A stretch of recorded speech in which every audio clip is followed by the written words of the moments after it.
Remember to subscribe to our YouTube channel at NDN Nigeria. Click on the subscribe button and be the first to get notifications. Some youth leaders in the Niger Delta have described as a huge relief the recent passage of the 2021 and 2022 annual budgets of the Niger Delta Development Commission, Nddc.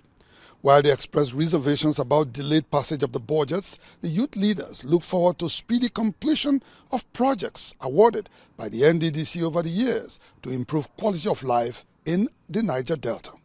After a prolonged delay, the Senate recently passed the 2021 and 2022 annual budgets of the Niger Delta Development Commission, Nddc.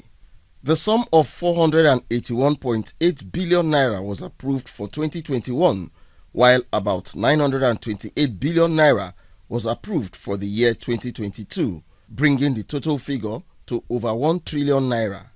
The recent approval of the budgets follows several calls for their passage by concerned Niger Deltans.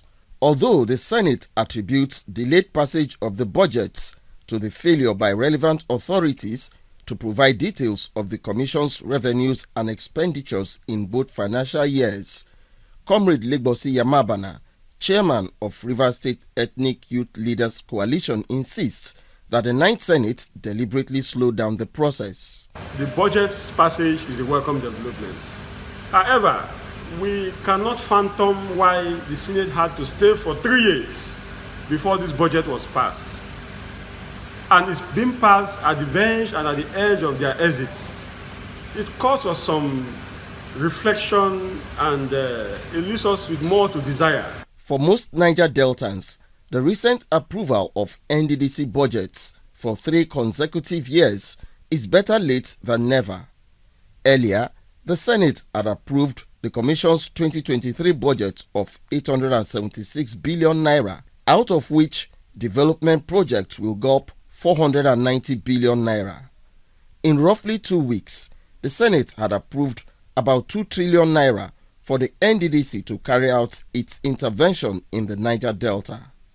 Comrade Yamabana and Ibim Ibiwari, chairman of Eastern Zone of the Ijaw Youth Council, urged the Nddc to deploy a substantial fraction of the budgetary allocations to complete stalled projects awarded by previous administrations.